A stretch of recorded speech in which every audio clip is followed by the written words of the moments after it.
Alors, commençons à parler de ce qu'est le sol et de ce qu'il fait. Et bien évidemment, c'est tellement plus que la terre sur laquelle nous sommes debout. Comme vous pouvez le voir autour du cercle des services d'écosystème des sols, vous pouvez voir qu'on a beaucoup de rôles du sol et aujourd'hui, on va se concentrer surtout au cycle, mais en même temps, on doit tenir des choses en tête parce que c'est des choses qui se passent en même temps. Et et cette activité simultanée veut dire parfois qu'on doit faire des échanges. Le plus important, bien évidemment, c'est qu'on a suffisamment d'aliments et de fibres du sol, la biodiversité, les contrôles, la clarté. Bien évidemment, nous voulons avoir un impact sur le changement climatique d'aujourd'hui. Il n'y a pas façon de tout couvrir, mais nous allons parler surtout du carbone. Mais d'abord, parlons de comment sont formés les sols. Les sols sont bâtis de façon naturelle pendant des périodes de temps géologiques de milliers d'années et le sol utilise des matériels qui viennent d'en dessous du sol et bien évidemment, les sols contiennent beaucoup de choses, du sel, de l'argile, et cela est transformé par des micro-organismes sous beaucoup de cycles pour créer les sols que nous connaissons en ce moment dans l'histoire géologique. Une chose que je voulais vous indiquer et que ce qui est essentiel est le type d'adaptation dans la surface du sol. En général, c'est soit des herbes et cela, par exemple, affecte la pénétration et le dépôt de matière organique, mais on en parlera dans quelques instants. Bon, de quoi est fait le sol? De façon générale, avec une perspective générale, on peut dire que l'air et le sol occupent à peu près des rôles égaux, c'est-à-dire 20 à 30 du volume, les minéraux 45 et la matière organique, qui est importante quand on veut parler du carbone, n'occupe que 5 du volume du sol. Le sol est organisé en couches fondées sur les roches sur lesquelles ça se trouve et on a une couche sur l'autre et je voulais vous présenter le concept d'horizon du sol parce que le Canada a des systèmes taxonomiques bien respectés pour le sol et on en parlera en allant de l'avant. Bien évidemment, ce qui nous intéresse le plus, c'est la couche supérieure parce que c'est là où la matière organique du sol se trouve. Vous le voyez sur l'écran. Si on regarde la couche là, on peut voir que la composante organique du sol est composée de la biomasse végétale à la surface du sol. Ça pourrait être vert et végétatif, tandis que cela croît. Et à la fin de la saison de croissance, ça peut être une biomasse végétale en réduction. On voit les racines et c'est important à chaque fois que vous regardez une plante, à peu près 50% de la plante se trouve sur la surface, 50% en dessous, au niveau souterrain, sous forme fraîche. Et si on pousse vers le bas, 50% de la plante en dessous de la terre est composée de carbone. Donc, la majorité du carbone rentre dans le système comme résultat de la relation entre la plante et le sol. Il existe d'autres aspects de matière organique, y compris les micro- et macro-organismes, c'est-à-dire les bactéries, les petits insectes, les insectes, on a les sous-produits microbiens qui viennent des micro-organismes et tout pris ensemble, cela compose la matière organique du sol. Comme vous pouvez le voir, la grande majorité de cela est liée aux plantes qui propulsent le carbone du processus de photosynthèse qui prend le dioxyde de carbone de l'atmosphère et le passe avec l'eau à travers la photosynthèse, le processus que j'ai mentionné, et ça devient du carbone organique que l'on utilise pour le développement de la plante. OK. Alors, je voulais vous parler un tout petit peu du carbone qui est mobile. Donc, si vous regardez cette image, tout est assis euh, euh, sur une couche de base, une roche-mère qui ne bouge pas. D'un autre côté, on a des outils mobiles qui sont très importants. L'atmosphère est une source de carbone qui est prise par les plantes dans les biotes, mais l'on peut aussi libérer du carbone vers l'atmosphère. Donc, c'est quelque chose de bidirectionnel.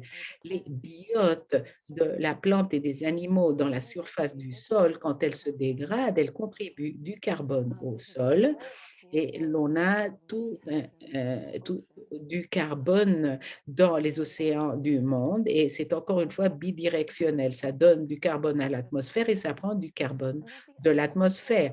Et l'autre ensemble est l'ensemble des carburants fossiles qui, bien évidemment, sont faits à l'origine par des plantes, mais il y a très, très longtemps, les carburants fossiles ont contribué du carbone à l'atmosphère quand ils étaient en combustion, mais de nos jours, on ne peut pas dire que les carburants fossiles sont faits en ce moment.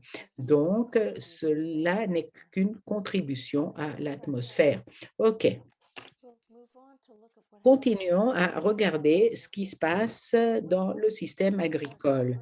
Et les sols sont convertis pour l'utilisation de l'agriculture de terre naturelle à terre arable. Et on a là l'introduction d'oxygène atmosphérique dans la couche du sol à la partie supérieure de l'horizon du sol.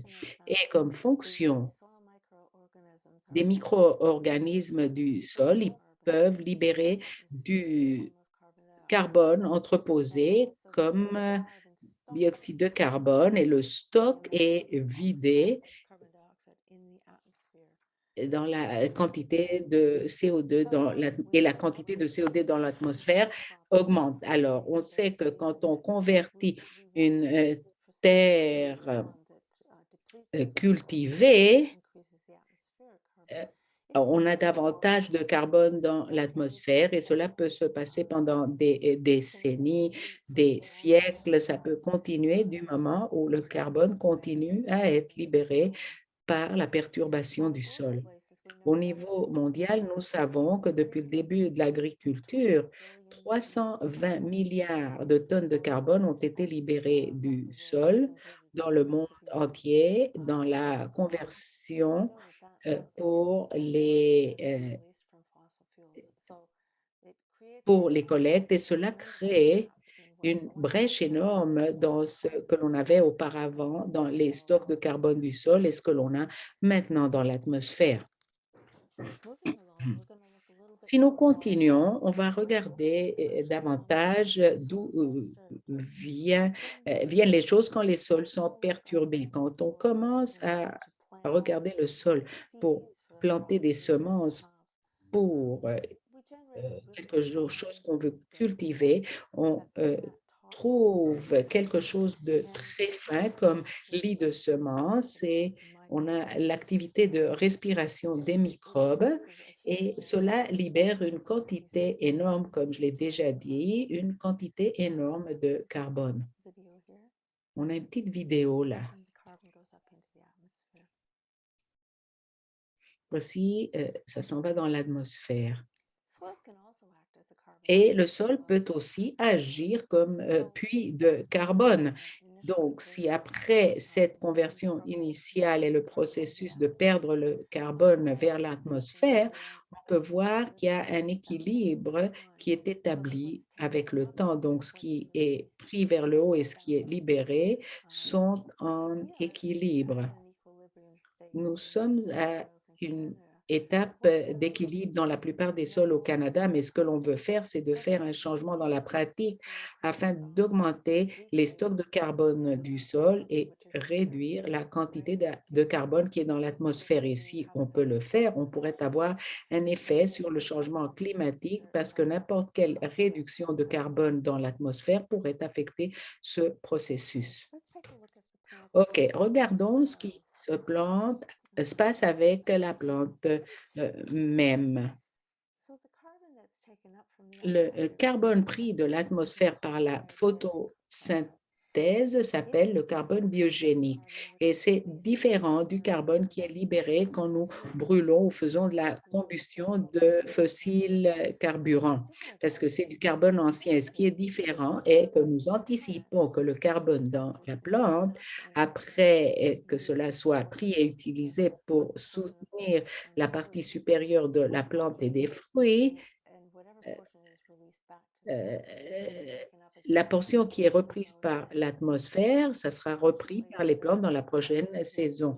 Mais le CO2 libéré de carburants fossiles tend à surpasser la plante parce que c'est plus que ce que la plante peut prendre en ce moment. Voyons ce qui se passe quand on a de la matière organique fraîche. Ça rentre dans le sol via un processus pris par les microbes qui le divise en composantes plus petites et c'est encerclé par une couche protective dans les agrégats. Et ces particules formées ont beaucoup de traits différents dépendant du type de sol duquel il s'agit, mais en général, ils améliorent les propriétés physiques, chimiques et biologiques du sol. Et donc, on peut gérer avec cela une grande partie du sol aussi. Donc, comme conclusion par rapport au sol même, bien évidemment, ils sont essentiels pour la survie des êtres humains parce que d'abord, ils soutiennent la croissance des plantes et ont la capacité de gérer le carbone pour nous. Parlons un peu plus de près de ce qui se passe avec les sols agricoles canadiens. Comme je l'ai mentionné quand on parlait des sols, ils se voient impactés par les zones climatiques du Canada. Nos sols canadiens sont assez froids, ils tendent à on tend à avoir des hivers froids et longs et un été court et donc les sols tendent à être variables du point de vue de la quantité d'humidité à laquelle ils sont accoutumés. On a des régions arides à l'ouest, on a des régions plus humides du côté est, et vous pouvez voir dans les variations de couleurs que nous avons surtout des climats continentaux froids, une partie de cela est subarctique, sous-arctique, et on a aussi des climats continentaux qui sont un peu plus humides. Une grande partie de cette région est liée à la forêt boréale qui occupe un énorme territoire au Canada. 70 millions d'hectares sont couverts par des arbres au Canada. Une autre chose qu'il faut que vous teniez en tête par rapport à comment gérer les choses, c'est que 94% de la région de la forêt boréale est probablement en main de propriétaires, c'est privé. Et donc, c'est géré de façon indépendante et les terres publiques sont gérées plutôt selon des politiques. Donc, 270 millions d'hectares couverts par des arbres, ce n'est pas adéquat pour l'agriculture. Et en plus, c'est important de savoir que des sols qui sont faits en dessous d'une couverture forestière tendent à avoir une différence de pH dans leur capacité de tenir l'eau et la partie supérieure aussi. Et maintenant, si on regarde la forêt boréale, on voit qu'en dessous de cela, on a des sols qui ont des niveaux d'humidité élevés, de tourbe aussi. Donc, les terres humides, leurs sols ont beaucoup de matière organique, une grande quantité de carbone qui est désirable, mais c'est extrêmement fragile et on a de la perte de méthane si c'est perturbé. Dans la communauté des scientifiques du monde, on est engagé au concept du fait que ces sols doivent être protégés et conservés pour prévenir des émissions sans contrôle qui auraient un effet négatif par rapport au changement climatique. Donc, les zones terrestres qui restent pour de la production agricole potentielle sont dans deux zones du Canada, à l'ouest et dans les provinces de l'est de l'Ontario, du Québec et des Maritimes. Et même ici, dans ces deux régions, les sols sont limités par les conditions climatiques. Donc, même si vous avez un sol raisonnable, vous n'avez peut-être pas le climat ou, par exemple, l'humidité pour faire croître des récoltes. Maintenant, les sols du Canada sont... Ah, j'ai perdu ma ligne de pensée. Elles sont organisées sous un système taxonomique qui inclut 10 ordres qui sont dans cette liste. Mais il n'y en a que 3 qui composent la plus grande partie des sols agricoles. Les chernozèmes que vous voyez avec la couleur verte olive dans les prairies, les brunissols couverts dans la zone bleue et les glissols qui sont les pourpres dans la carte. Maintenant, ces 3 types de sols sont les meilleurs pour la production de récoltes et vous voyez que fréquemment ils sont sous la forêt boréale ou dans des zones climatiques qui ne sont pas si bonnes pour l'agriculture. Et l'une des choses que je voulais vous indiquer est qu'il s'agit ici de sols relativement jeunes, donc ils ont un niveau élevé de variabilité en ce point géologique, mais sont en généralement bons pour l'agriculture. Donc, tenez-le en tête. Maintenant, les stocks de carbone au Canada qui apparaissent au Canada, comme vous le voyez, ont à voir aussi avec les zones tourbière et pas l'agriculture. Donc, là, on peut considérer les sols et les variables climatiques de façon plus limitée. Selon les données de 2016, 7,3 des terres du Canada peuvent être utilisées pour de la production agricole. Et si vous voyez la variation de couleur, soit à l'ouest, dans les prairies ou dans les provinces de l'Est, vous voyez que c'est aussi la terre qui a la plus petite quantité de stock de carbone dans le sol. Donc, cela semble quelque chose de décevant, excepté pour le fait que si l'on a un stock relativement bas de carbone en ce moment, on pourrait l'augmenter pour l'agriculture dans la séquestration du carbone. Euh, donc, on a beaucoup d'attentes cependant par rapport à une quantité limitée de terre. Donc, tout le temps dans l'histoire de l'agriculture au Canada, on a été très spécifique par rapport aux résultats que nous voulons gérer pour le sol. Au début, on a commencé par utiliser le labour pour le lit de semences et avec le temps, on a des engrais ou des herbicides, des pesticides pour essayer d'augmenter spécifiquement la productivité de la terre.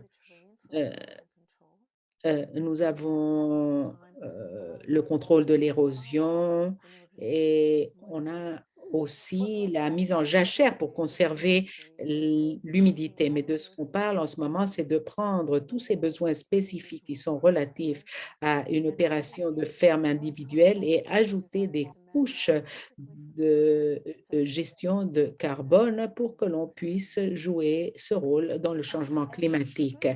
Et les bonnes nouvelles sont que nous savons que nous pouvons en fait le faire. Donc, si on regarde cette carte, on a les stocks de carbone au Canada et spécifiquement d'une période, de la période de 1971 à 2015. Donc, si vous regardez la zone des prairies à l'ouest, c'était gravement dégradé au début des années 1900 à cause du labour excessif qui a réduit le carbone organique du sol dans ces sols. Mais en 1971, on a commencé un processus d'adopter un labour réduit comme technique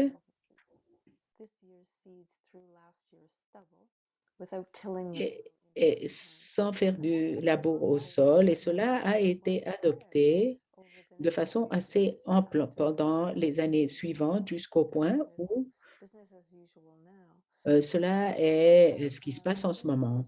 On a eu des techniques de labour réduit que les fermiers ont adoptées et cela a tourné complètement la quantité de carbone organique du sol et vous voyez maintenant qu'il s'agit de sols assez sains et durables comme résultat de cela. Du côté est du pays, cependant, l'adoption de labour réduit a moins réussi pour de différentes raisons et on a vu aussi qu'on s'est éloigné de choses comme les fermes laitières vers plutôt des cultures commerciales et on a toujours un échange et je sais que Marie-Élise va vous parler davantage de ces échanges, mais l'échange du côté est du pays versus le côté ouest du pays est à cause du fait que pas de labour veut dire que les sols restent un peu plus humides au printemps et ça sèche moins rapidement et on n'a pas de lit de semences aussi rapide pour la germination de la prochaine génération de récoltes, raison pour laquelle on n'a pas tellement adopté le manque de travail du sol à l'est. Ce que nous trouvons maintenant, après cette expérience, si vous voulez, à l'ouest, c'est que le carbone organique du sol qui a été perdu au début avec beaucoup de récoltes a atteint l'équilibre et le niveau d'équilibre a changé. Donc, on a eu moins bioxyde de carbone libéré et on a eu davantage retenu dans les stocks de carbone. Maintenant, nous avons un nouvel équilibre et nous nous posons la question, que pouvons-nous faire d'autre? Avons-nous d'autres pratiques de gestion bénéfiques qui vont nous permettre de séquestrer davantage de carbone? Et la réponse est que oui, qu'on peut faire davantage et Marie-Élise va vous parler de quelques-unes de ces choses. C'est important en ce moment que vous réalisiez qu'à peu près 20% des sols agricoles canadiens sont considérés des candidats primaires et que l'adoption de pratiques de gestion bénéfiques nous a donné euh, quelque chose que je veux que vous teniez en tête. Voici les choses sur l'écran. On pourrait voir de 1,1 à 1,5 tonnes de carbone par hectare par an comme amélioration dans les carbones organiques du sol si nous pouvons adopter des pratiques de gestion bénéfique qui sont adéquates et qui sont adaptées aux fermes différentes. C'est très variable. Euh, au congrès de Paris de 2015, on a initié le mouvement 4 multiplié par 1000 avec l'objectif d'augmenter la séquestration de carbone annuelle par 0,4% par an.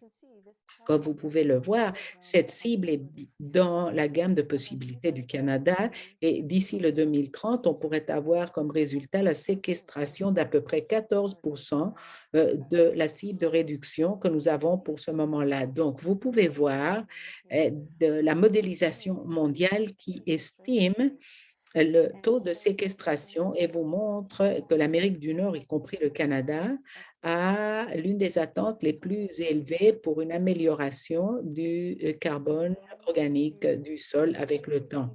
Je vais vous laisser avec les messages clés par où nous devons être sûrs de ne pas perdre le carbone qui a été obtenu si difficilement dans la période de 1971 à 2015 que nous devons réduire les pertes de carbone dans les provinces de l'Est et, si possible, tourner les choses pour que ces sols ne deviennent pas une source et adopter les pratiques de gestion bénéfique disponibles pour rehausser le carbone biogénique. Et maintenant, je vais passer le micro à Marie-Élise et elle va vous parler des choses à partir de maintenant. Merci. Merci beaucoup, Suzanne. Donc, je prends le relais à partir d'ici. Je vous partage mon écran. Et voilà. Donc, maintenant que Suzanne a fait un travail incroyable pour nous aider à mieux comprendre et à mieux apprécier aussi le potentiel de stockage de carbone dans les sols agricoles canadiens, on va maintenant faire ensemble un bref survol des pratiques qui peuvent nous aider à y arriver. Donc, de façon générale, on peut dire qu'en agriculture, on dispose d'environ 3 leviers pour arriver à stocker du carbone dans les sols agricoles. Le premier, eh bien, c'est de maximiser la quantité de biomasse végétale qui recouvre le sol dans le temps et dans l'espace. Donc, comme on l'a vu un peu plus tôt avec Suzanne, bien entendu, la séquestration de carbone dans les sols passe d'abord par la photosynthèse via les plantes et donc d'augmenter la quantité de plantes pour une surface de sol donnée, eh bien, ça nous permet de faire plus de photosynthèse et donc de capturer plus de dioxyde de carbone et éventuellement, ce dioxyde de carbone pourra être retourné vers le sol. Donc, bien entendu, il y a la biomasse végétale aérienne contenue dans les feuilles et dans les tiges, mais il y a aussi une grande quantité de carbone qui va se retrouver dans les racines et qui va être aussi directement envoyé dans les sols via l'activité racinaire qui va produire ce qu'on appelle des exsudats racinaires qui sont eux aussi riches en carbone et qui vont contribuer à l'augmentation de la quantité de matière organique dans les sols et donc au stockage de carbone dans les sols. Concrètement, maintenant, qu'est-ce que ça veut dire? Donc, si on se rapporte encore une fois au contexte agricole, bien, couvrir le temps dans l'espace et dans le temps, ça peut se faire avec un choix de culture ou avec un choix de rotation de culture. Donc ici, je vous donne un exemple qui est par rapport à une étude qui a été menée dans l'Est du Québec, donc plus précisément à la Pocatière. C'est un climat qui est très froid et très humide et l'essai avait lieu sur une argile lourde, donc un sol qui était très, très riche en argile. Ici, les chercheurs ont comparé différentes occupations des sols. Donc, ils ont comparé un sol à nu sur 5 ans avec une monoculture de maïs. Et le troisième traitement, eh bien, c'était l'implantation d'une prairie, donc avec des plantes pérennes qui vont venir couvrir le sol justement davantage dans le sol et dans l'espace. Dans l'espace et dans le temps. Donc, ce que les chercheurs ont observé, en fait, au bout de 5 années, c'est qu'il y avait eu une diminution du contenu en carbone du sol dans les sols qui étaient sous sous jachère et sous culture de maïs. Et ce qui est intéressant à noter ici, en fait, c'est qu'après 5 ans, il n'y avait plus aucune différence, en fait, entre le contenu en carbone d'un sol sous monoculture de maïs ou d'un sol à nu. Donc, ça en dit assez long. Ensuite, par contre, dans le traitement qui était sous culture pérenne, donc des cultures fourragères, et où on a vraiment optimisé la quantité de biomasse par unité de surface de sol, bien, on a observé un gain substantiel et relativement rapide du contenu en carbone sur ce même sol. Donc, on parlait ici d'une augmentation de la concentration d'environ 20 % par année.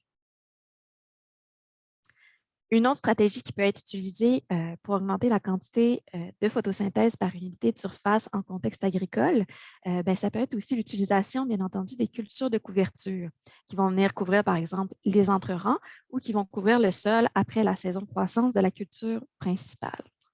Donc ici, je vous présente les résultats d'une étude qui a été menée en Ontario, cette fois-ci sur un sol beaucoup plus léger, donc sur un loam sableux.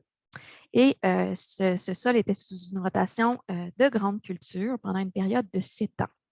Et ici, les résultats qui sont présentés, ce sont les stocks de carbone finalement après 7 années au sein du traitement ici témoin en gris. Donc, le traitement témoin, c'était la rotation de grande culture sans culture de couverture. Et ici, on comparait différentes cultures de couverture qui étaient intégrées dans la rotation, donc de l'avoine, du radis huileux, un mélange de radis huileux et seigle, et ici du seigle. Donc, ce qu'ils ont constaté, en fait, c'était une augmentation de 10 à 20 mégagrammes de carbone par hectare de plus avec les cultures couverture que sans culture de couverture après une période de 7 années. Par contre, vous noterez également que le gain au niveau des stocks de carbone variait aussi en fonction du choix de la culture de couverture. Donc, à toute autre pratique agricole égale, le fait de choisir, par exemple, du radis huileux ou du seigle en tant que culture de couverture, ça va avoir une différence quand même probante sur la quantité de carbone qui pourra effectivement être stocké dans le sol.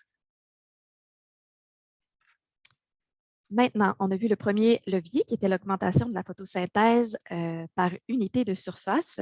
Le deuxième levier qui peut être utilisé en milieu agricole, en fait, c'est d'augmenter la quantité de matière organique qui est effectivement retournée au sol. Donc, je rappelle encore qu'on est dans un contexte agricole. Donc, bien entendu, la plante pousse, produit de la biomasse végétale. Il y a une partie de cette biomasse-là qui va nécessairement être exportée du système étant donné qu'on va exporter un produit qu'on va vouloir vendre. Donc, par exemple, ça peut être le grain.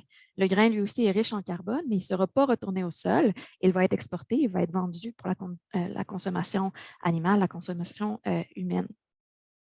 Par contre, on peut choisir aussi de retourner une partie de cette biomasse végétale vers le sol ou de l'exporter. Si on se réfère au blé, par exemple, un producteur peut décider de récolter la paille du blé pour ses animaux, tandis qu'un autre producteur peut ne pas avoir besoin de cette paille et la retourner au sol. Donc, on vient jouer à ce moment-ci sur la quantité de carbone qu'on retourne au sol et qui aura le potentiel ensuite de devenir de la matière organique stable dans le sol et de contribuer au stockage de carbone sur le long terme. Donc, concrètement, encore une fois, qu'est-ce que ça veut dire? Dans un contexte agricole, on peut avoir différentes sortes d'apports de matière organique. Donc, oui, bien entendu, comme je viens de le dire, il y a les résidus de culture qui peuvent être retournés au sol. On peut penser aussi, par exemple, à la possibilité d'inclure des engrais verts dans la rotation. Donc, des engrais verts qui sont des cultures qu'on va faire pousser sur le sol spécialement dans le but de les retourner complètement au sol pour que ce soit vraiment un amendement organique qui va venir nourrir le sol en termes de matière organique. Donc là, on vient vraiment, encore une fois, augmenter les apports de matière organique au sol. On peut penser aussi à des apports exogènes, donc qui viennent à la base, oui, de la photosynthèse des plantes, mais qui ont été transformés peut-être par d'autres systèmes biotiques ou abiotiques. Donc, on peut penser à l'application de fumier. Les fumiers sont riches en carbone, mais aussi, par exemple, à l'application de matières résiduelles fertilisantes sur les sols, donc des boues municipales, par exemple, ou même au biochar. Ce qu'il faut retenir dans ce cas-ci, c'est que le gain en carbone pour le sol sera également très variable. Donc, ça va dépendre principalement en fait de la quantité, oui, de carbone qui va être retourné au sol, mais aussi de sa qualité. Qu'est-ce que je veux dire par là? C'est que tout apport de carbone au sol n'est pas égal. Donc, ici, on a une étude justement qui a été menée par Thompson et Christensen sur 3 ans. Donc, ils ont étudié finalement la quantité de carbone retenue dans le sol par rapport à la quantité de carbone appliquée pour le fumier et pour les résidus de culture. Et comme vous pouvez voir, ils ont trouvé que finalement, le fumier, à cause de sa qualité biochimique, donc un fumier, c'est très différent au niveau biochimique que les résidus de culture. Et ça fait en sorte que le fumier avait tendance à s'accumuler plus facilement dans le sol. Le carbone du fumier avait tendance à s'accumuler plus facilement dans le sol que le carbone des résidus de culture. Donc, la qualité de l'apport fait aussi une grosse différence sur l'effet de l'apport de matière organique sur le stockage de carbone dans les sols sur le long terme.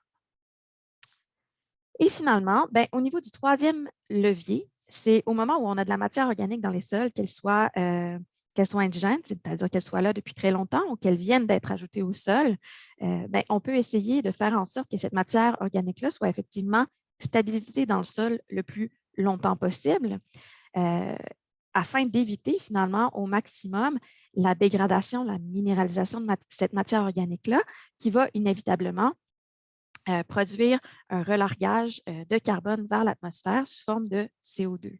Donc, Suzanne en a discuté aussi tout à l'heure de façon admirable, mais effectivement, sous l'action des micro-organismes, il peut y avoir le phénomène de respiration qui fait en sorte de diminuer la quantité de matière organique des sols et de relarguer une certaine proportion de dioxyde de carbone vers l'atmosphère. Donc, l'idée avec le troisième levier est de diminuer en fait les pertes. Une des stratégies agricoles qu'on peut utiliser afin de jouer sur ce troisième levier, c'est le type de travail du sol. Donc, comme on l'a dit tout à l'heure, on retourne la matière organique au sol. Il y a l'action des micro-organismes. Il y a des associations qui se font avec les particules minérales du sol. Les réseaux racinaires, les ifs fongiques vont venir stabiliser ces agrégats-là qui contiennent des particules minérales et de la matière organique. Et ça va contribuer à la stabilisation de la matière organique dans le sol. Donc, ça va venir vraiment stabiliser le carbone dans le sol sur le plus long terme. Maintenant, à partir du moment où on décide de labourer, on vient vraiment changer les conditions à la surface du sol. Hein. Donc, le sol devient plus chaud, le sol devient plus aéré aussi. On favorise aussi le contact entre la matière organique et les micro-organismes via le fait qu'on vient détruire certains des agents structurants du sol, comme par exemple les réseaux racinaires et les ifs fongiques. Alors, la matière organique se voit exposée aux micro-organismes. Les conditions sont favorables pour la respiration et alors, on a un certain relargage de dioxyde de carbone vers l'atmosphère. Versus un sol non perturbé où les agrégats resteront intacts, la matière organique pourra rester stabilisée au sein des complexes organominéraux et des agrégats. Et tout cela peut aider à faire en sorte que le carbone se stabilise dans le sol sur le plus long terme. Alors voilà, on a fait le tour des 3 leviers sur lesquels on peut avoir une influence afin d'augmenter les stocks de carbone dans les sols agricoles. Maintenant, c'est quand même important de noter que chaque levier a un potentiel qui lui est propre. Donc, tous les leviers ne sont pas égaux. Ici, c'est un petit graphique là, qui résume des données qui sont issues pas seulement du Canada, mais de partout sur la planète, où on essaie de comparer un peu le potentiel en termes de gain de carbone dans le sol de différentes pratiques. Donc, par exemple, le semi-direct ici dont je viens de parler, qui joue sur le 3e levier, qui a un beau potentiel, mais un potentiel qui est quand même beaucoup moins élevé que lorsqu'on joue sur le premier levier. Donc, le premier levier, ici, on a les systèmes agroforestiers ou les herbacées pérennes, mais ça pourrait être, comme je l'ai dit tout à l'heure, aussi l'inclusion de cultures de couverture au sein de la rotation. Donc, le premier levier, donc l'augmentation de biomasse végétale par unité de surface, est celui avec le plus haut potentiel. Cependant, peu importe le levier choisi pour essayer d'augmenter les stocks de carbone du sol, il faut quand même retenir que le gain attendu, le gain qui peut être précisément attendu, va nécessairement varier énormément en fonction, oui, des conditions pédoclimatiques, hein, mais aussi en fonction du stock de carbone initial du sol. Donc, si j'ai un sol qui a déjà beaucoup de carbone, je vais avoir moins de possibilités pour en stocker davantage. Si j'ai un sol, par contre, qui a un haut potentiel de stockage, mais qui a été très dégradé, le stockage pourra se faire plus rapidement. La quantité de carbone stocké dans le sol va aussi, bien entendu, dépendre de toutes les autres pratiques culturales qui vont entourer la pratique choisie. Donc, par exemple, si je choisis le semi-direct, le gain que je peux attendre va dépendre de la rotation. Est-ce que je vais avoir des plantes pérennes dans ma rotation ou pas? Si j'inclus des cultures de couverture, quelle culture de couverture est-ce que j'inclus? Est-ce que c'est à chaque année, une année sur 2? Et surtout, est-ce que les pratiques bénéfiques vont être maintenues dans le temps? Donc, par exemple, si j'utilise des cultures pérennes sur 2 ans avec sur une rotation de 10 ans, je n'aurai pas le même gain que si mon sol est sous culture pérenne de façon permanente. Alors voilà, le fait d'être capable de prédire ou de calculer très précisément l'effet d'une pratique spécifique sur les stocks de carbone du sol, eh bien, c'est vraiment tout un défi. Je pense que vous avez commencé à le comprendre. Plus tôt, Suzanne a parlé, bien entendu, de la variabilité en termes pédoclimatiques à l'échelle du pays. Mais avec cette diapositive, je voulais rappeler quand même que cette variabilité n'est pas vraie seulement à l'échelle du pays, mais ça l'est même à l'échelle de la ferme et même à l'échelle du champ. Donc, tous les producteurs le savent.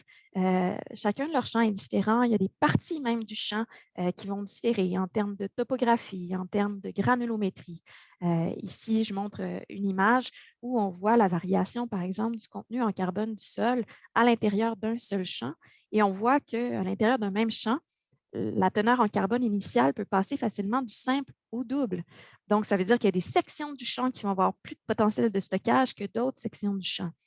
Et donc, c'est cette grande variabilité spatiale et temporelle qui est propre au sol qui fait en sorte que c'est très difficile d'être capable de mesurer adéquatement, mais aussi de prédire adéquatement l'effet d'une pratique spécifique dans un contexte pédoclimatique spécifique. Donc, le stock de carbone des sols à la base est très élevé et le gain potentiel qu'on peut aller faire est relativement petit par rapport à ce gros stock de carbone. Et on fait face à une variabilité spatio-temporelle qui est très, très élevée. Et donc, d'être capable d'aller mesurer adéquatement ce petit changement sur un si gros stock avec une très grande variabilité, c'est un très, très gros défi pour la science. C'est un défi qui est, on doit le dire, encore plus important en raison de l'évolution du climat dans le contexte des changements climatiques.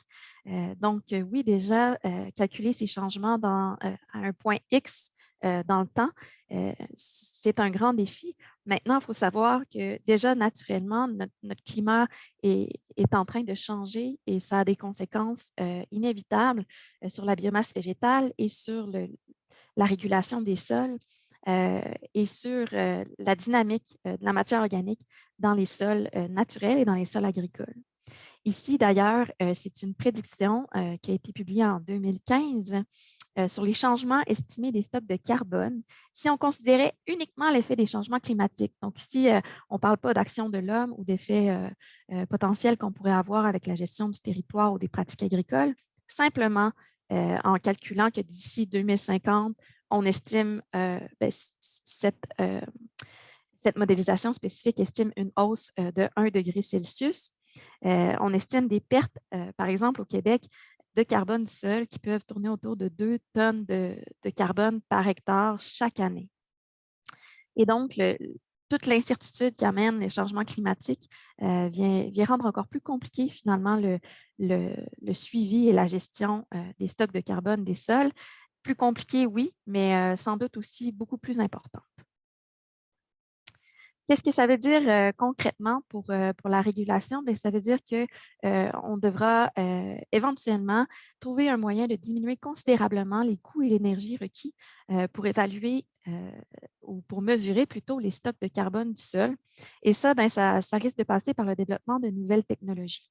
Donc, on s'intéresse déjà au développement de sondes, au développement de technologies aussi qui tournent autour de l'analyse d'images, donc avec des images proximales prises directement au champ ou encore satellitaires pour être capable, via ces images-là, d'estimer finalement les concentrations ou les stocks en carbone du sol. Ça passerait peut-être aussi si on a accès à des données massives par l'intelligence artificielle qui pourrait nous permettre de mieux comprendre ces systèmes-là, puis l'effet de différentes pratiques ou de différents contextes pédoclimatiques sur les stocks de carbone, ou encore par la modélisation.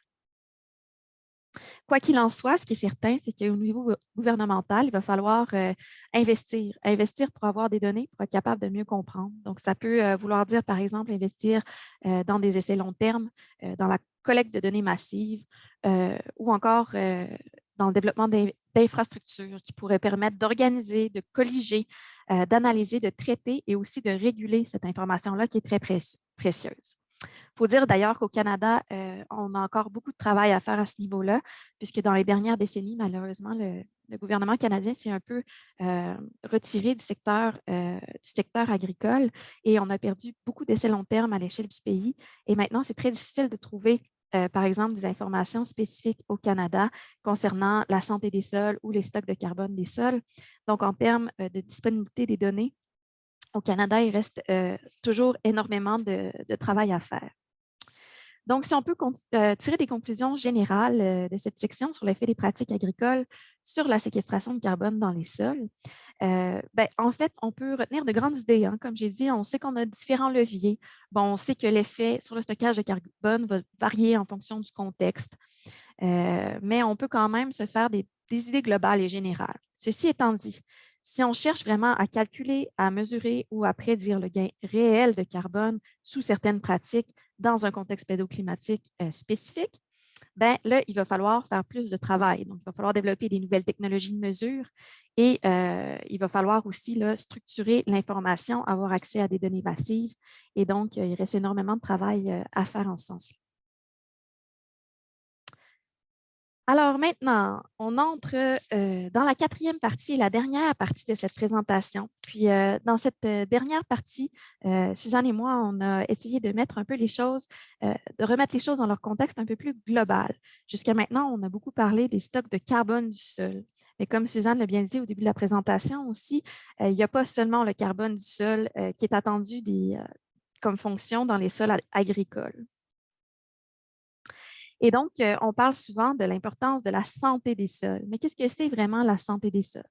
Bien, la santé du sol, on peut dire que c'est la capacité d'un sol à maintenir ses fonctions sociales et écologiques qui sont attendues de sa part au sein de l'écosystème dans lequel il évolue. Bon, qu'est-ce que ça veut dire? Ça veut dire qu'on peut s'attendre d'un sol agricole, par exemple, qu'il séquestre du carbone, comme on a discuté récemment, bien entendu. On s'attend, par contre, aussi d'un sol agricole qu'il puisse donner des rendements raisonnables des cultures. On aimerait aussi qu'il aide à réguler le cycle de l'eau. Il a un rôle aussi à jouer dans le bien-être du producteur et dans la santé humaine, etc. Donc, il y a différentes fonctions des sols qui varient d'aspects très, très quantitatifs à des aspects plus sociétaux et qualitatifs, mais qui n'en sont pas moins importants. Maintenant, la question qui se pose, c'est est-ce que ces fameuses BMP ou pratiques, ces pratiques bénéfiques, est-ce qu'elles permettent nécessairement d'améliorer toutes ces fonctions de la santé du sol d'une façon simultanée et sous toutes les conditions? Donc, pour essayer de répondre un peu à cette question, je vais y aller avec une étude de cas, donc une étude de cas qui est issue de mes travaux de doctorat. Donc, ce sont les résultats d'un essai agronomique long terme sur 2 sols à texture très contrastée. Donc, le même climat dans l'est du Canada, donc près de la ville de Québec, en climat froid et humide.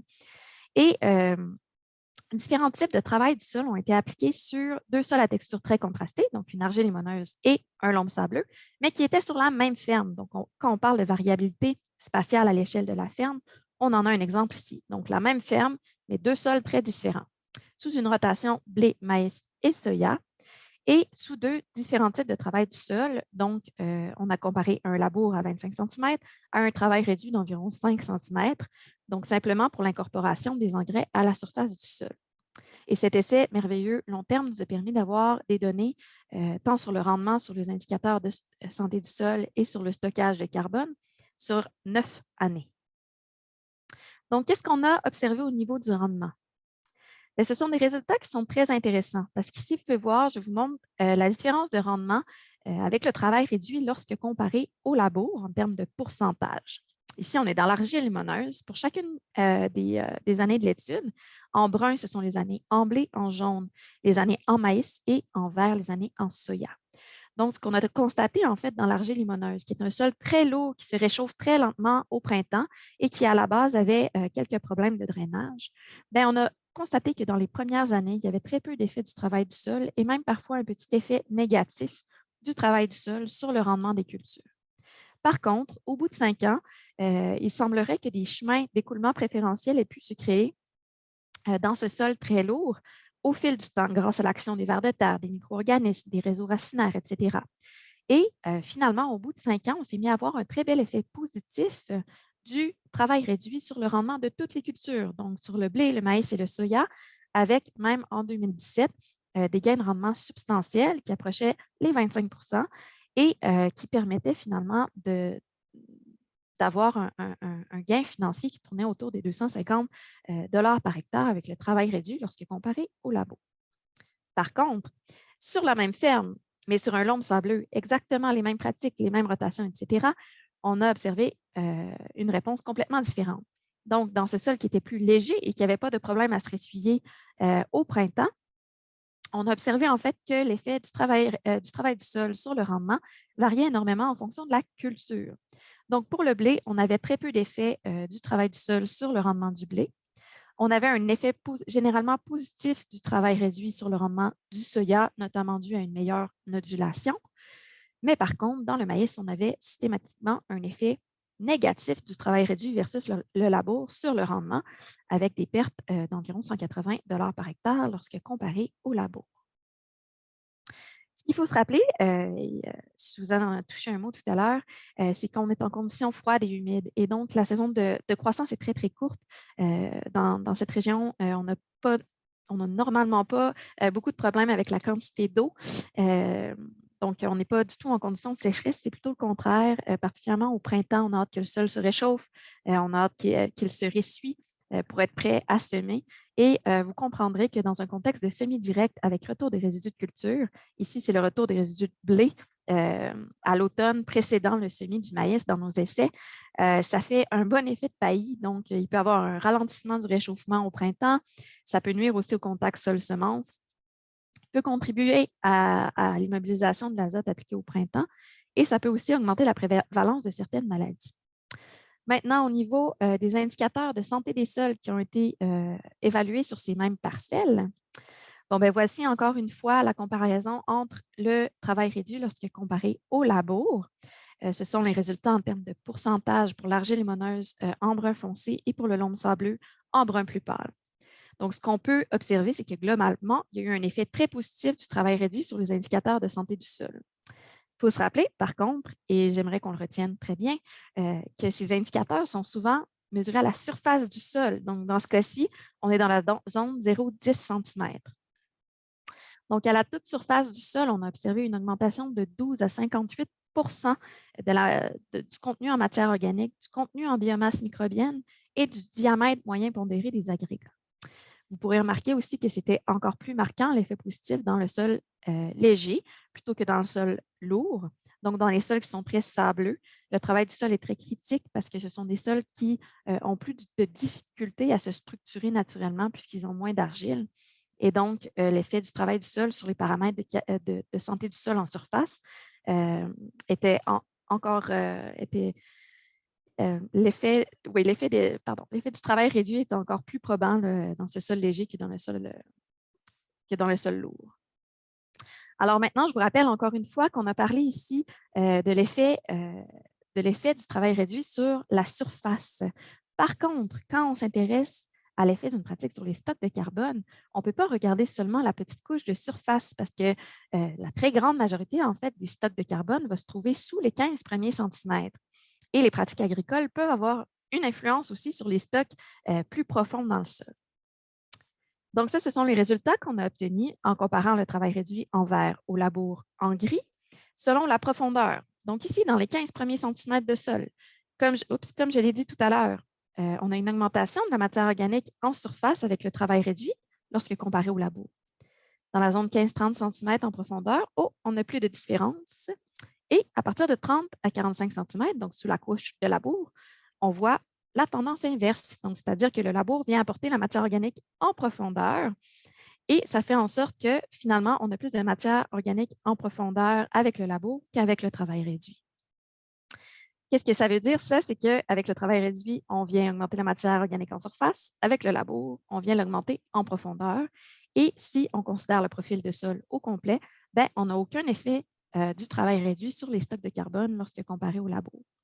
Là, vous me direz, oui, mais on vient de dire que dans l'Ouest canadien, on a adopté la réduction du travail du sol et qu'on a stocké plein de carbone. C'est vrai. C'est en raison des conditions pédoclimatiques qui sont différentes. Donc, dans l'ouest du pays, on travaille avec des conditions qui sont beaucoup plus sèches et plus chaudes aussi, tandis qu'au Québec, le sol est très, très froid et humide, surtout en profondeur. Donc, quand on amène les résidus avec le labour en profondeur, c'est comme si on mettait de la matière organique, c'est comme si cette matière organique-là, on la mettait au frigidaire. Donc, la dégradation est ralentie. La dégradation par les micro-organismes est vraiment ralentie. Et donc, il y a une accumulation plus importante de matière organique en profondeur, ce qui explique le résultat qu'on observe ici. Bref, qu'est-ce qu'on peut retenir de cette étude de cas? C'est qu'on avait un effet variable sur le rendement avec le travail réduit. En climat froid et humide, on parle d'environ, en moyenne, une diminution de 5 des rendements si on met toutes les situations culturelles et culturelles ensemble. Par contre, on a observé un bel effet positif du travail réduit sur les indicateurs de santé du sol en surface, mais aucun effet sur les stocks de carbone lorsqu'on considérait tout le profil de sol. Et pourtant, je ne sais pas si vous êtes comme moi, mais j'ai tendance à entendre souvent que le travail du sol, la réduction du travail du sol est mise de l'avant comme une solution miracle qui permet, sous toutes conditions, d'augmenter à la fois le rendement des cultures, la santé du sol et le stockage de carbone. Pourquoi? Pourquoi on entend ça et pourquoi ce n'est pas tout à fait vrai? Ben, c'est parce qu'il y a la théorie, bien entendu, puis la théorie est limitée par notre compréhension des processus et des facteurs qui influencent ces processus. Et après, ben, il y a la vraie vie, dans laquelle toute la complexité puis la variabilité de ces écosystèmes-là s'expriment. Et pour illustrer la réponse finalement à ce dilemme, je vous présente ici une sphère qui veut illustrer, par exemple, 3 fonctions différentes qui peuvent être attendues des sols agricoles. Donc, sur cet axe-ci de la sphère, j'ai voulu illustrer les rendements des cultures. Ici, sur l'axe en profondeur, le potentiel de stockage de carbone.